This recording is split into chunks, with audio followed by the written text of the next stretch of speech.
Namo tassa bhagavato arahato samma sambuddhassa.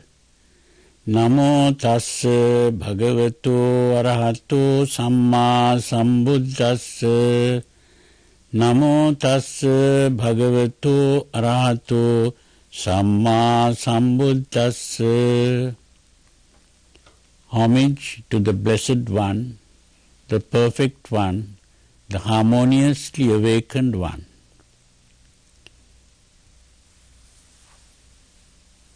Today I am happy to be present and talk to you. My topic is, what is karma? Or, as you are familiar with this word, karma, this word is not a law of punishment and reward. That is not the meaning of the word karma. Karma simply means our actions. But here the Buddha spoke about karma when he said, Cetana ahang bhikkhave kammang vadami, which means it is the emotional impulse behind the act that becomes karma, which means the motive. Cetana is the motive behind the action. Now what this means is, most people, when they worry about various things and when they speak about karma, they mainly refer to the circumstances that they are facing. People can have pleasant circumstances or unpleasant circumstances. And it is this circumstance that people begin to worry about or be glad about. And in explaining these circumstances, people think of karma as the cause of these circumstances. And then the circumstances become not karma but vipaka. Vipaka is the result or the consequence of karma. The important thing that the Buddha spoke of is to emphasize the karma, which is the action or the thought or the mental attitude that a person has, which can result in good or bad consequences. The emphasis is not on the consequence or the vipaka or the circumstance. The emphasis is on the attitude to circumstance. This is the important thing. It is the attitude to circumstance that we call karma. So the Buddha speaks of karma in terms of the 10 akusala karma or the 10 unwholesome actions or attitudes. And the Buddha's teaching is to avoid these unwholesome actions and to cultivate the wholesome attitudes. So he speaks of karma in terms of thoughts, speech and action. Action in the form of behavior. There are 3 kinds of unwholesome actions: hurting or harming others, and stealing or robbing or taking others' properties, which is not willingly given, and the sexual misconduct or sensual misconduct, like adultery or any other unwholesome sexual behaviors. The fourth one is to refrain from dishonesty, falsehood, lying. But this doesn't mean that we should be speaking the truth all the time. That's also important to understand. If the truth that we speak hurts another person, which may be insulting to another person or unpleasant to another person, we should not tell the truth. If it is a kind of harsh speech, we should not say it, although it may be true.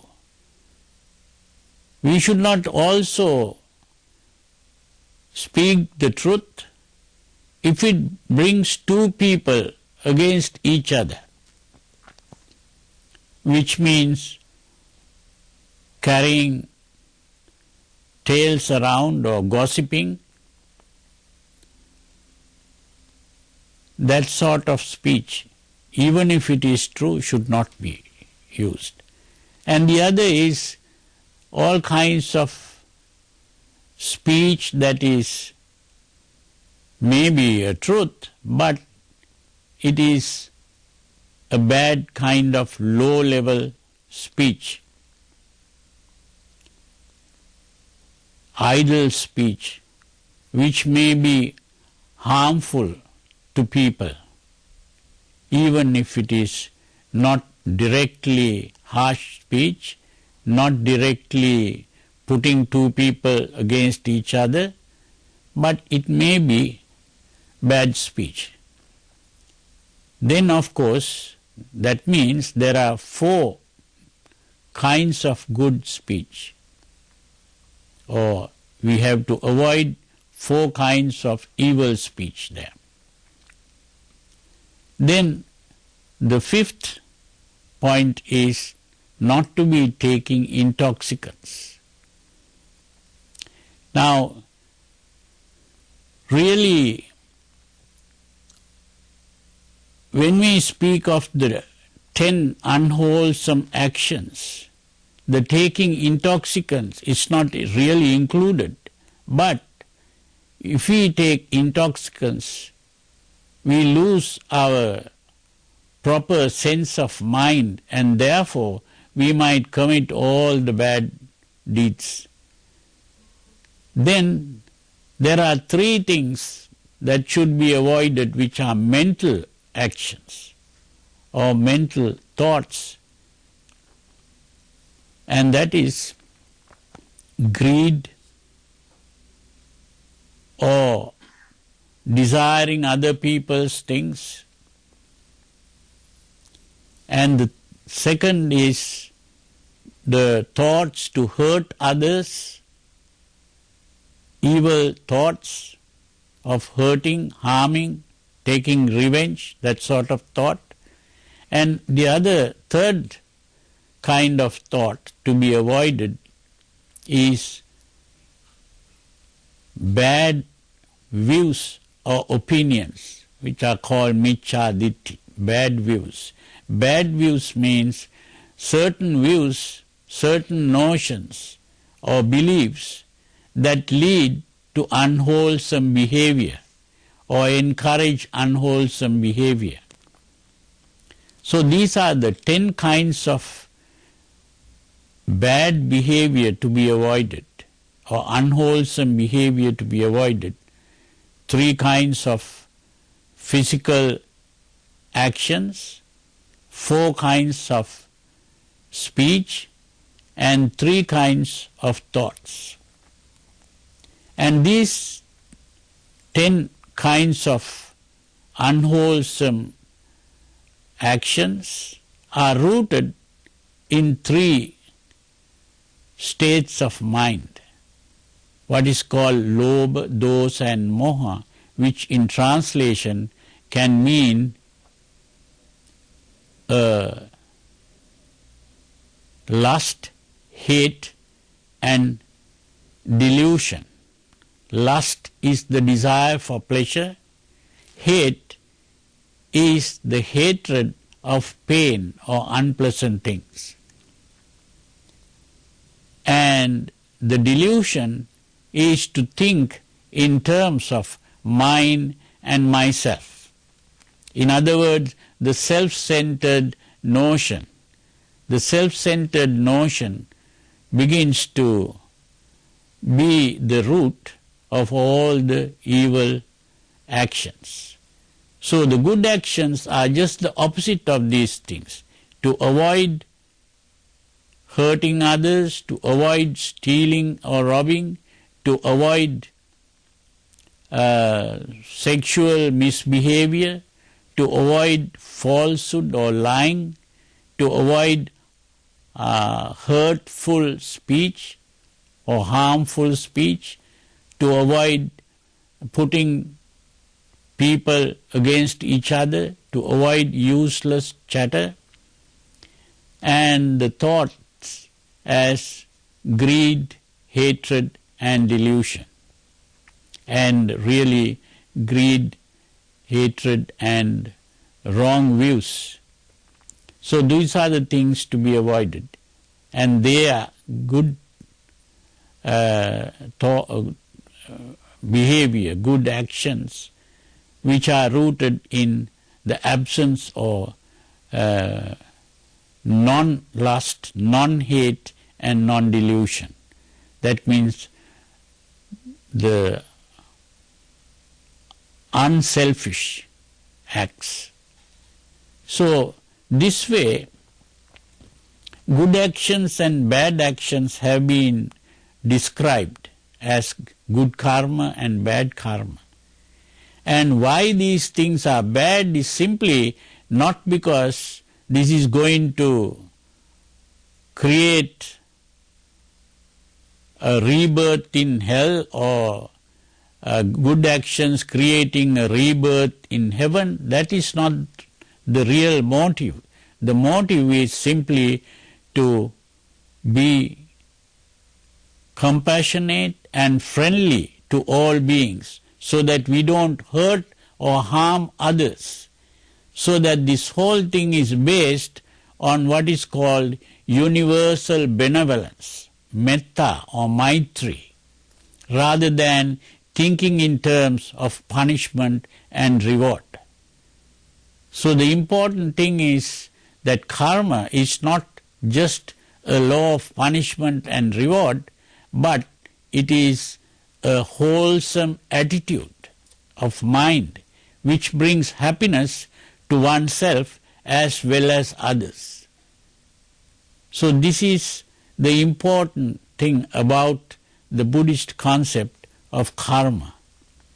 Now karma is also used in another religion like Hinduism, but the way the Buddha speaks about karma is mainly to think in terms of the basic attitude, which is love, compassion. And so it is based on the universal benevolence, metta or maitri. Another important thing that we should understand, which can be illustrated, is once a certain person came to the Buddha, and the Buddha asked him a question, "What does your teacher teach you?" And that person said, "My teacher says that killing is not good, it will lead you to hell. Stealing is not good, it will lead you to hell. Adultery is not good, it will lead you to hell. False speech and discourteous speech is not good because it will lead you to hell. And taking intoxicants or any harmful drugs is not good because it can lead you to hell. Then the Buddha says, well, if that is what your teacher taught, you'll all go to hell. Because sometime in your life you could have hurt someone. You could have been stealing even a small coin, or you may have been telling lies, or any of these things you could have committed, and then that will lead you to hell. But this is not the way I teach my disciples, he said. I teach that killing is a bad deed. Give up killing or hurting others. Stealing is a bad deed. Give up stealing and robbing.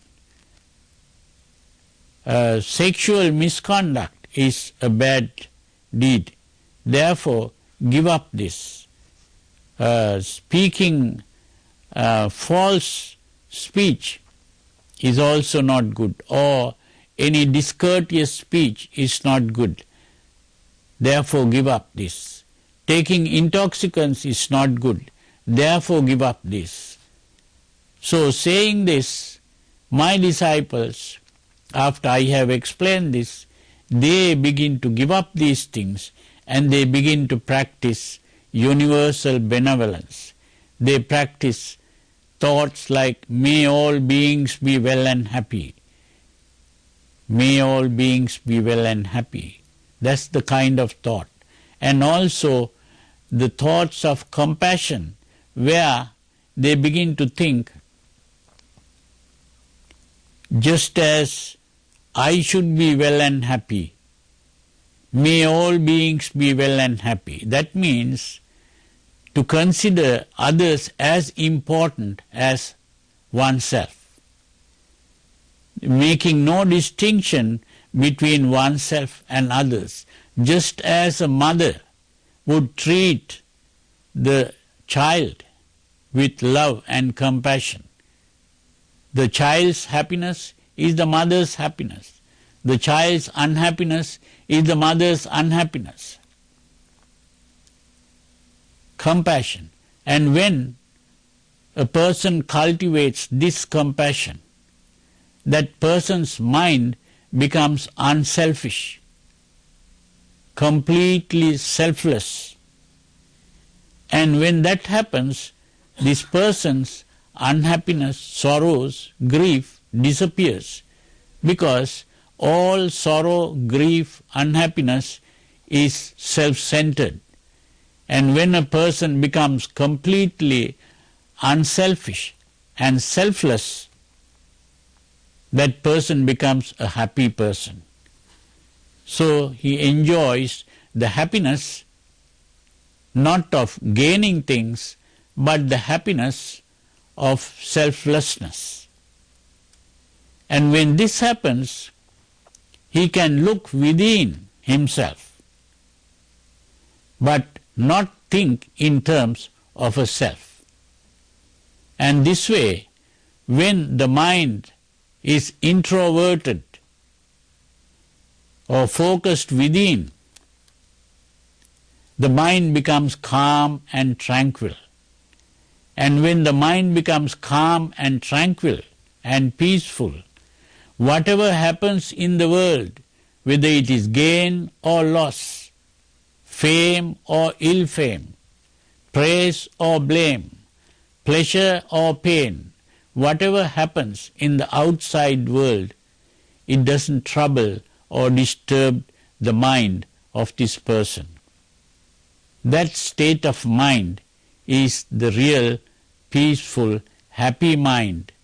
And it is only when the mind is tranquil in this way, that we can really practice love towards all beings. Love not as an attachment, but as a selfless state of the mind, where we can become interested in the welfare of others for their sake, not to become interested in the welfare of others for our sake, but to become interested in the welfare of all beings without exception,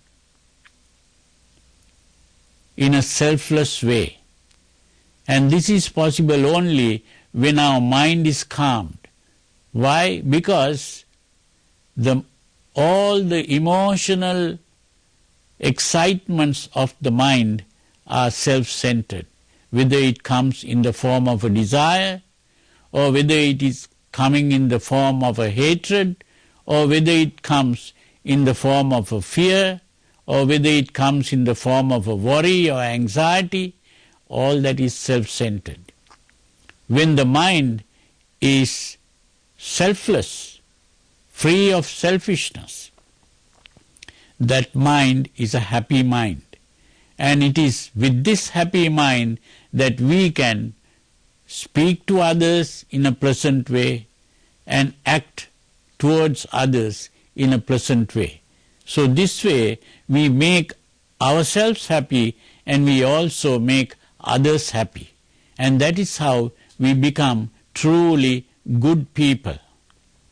And we become truly good only when our mind has been purified, and we also become happy as a result. So this is the teaching of the Buddha.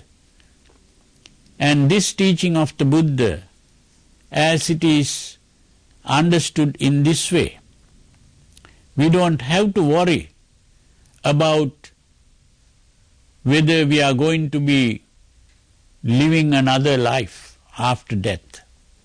This is something very important that the Buddha mentioned in the Kalama Sutra.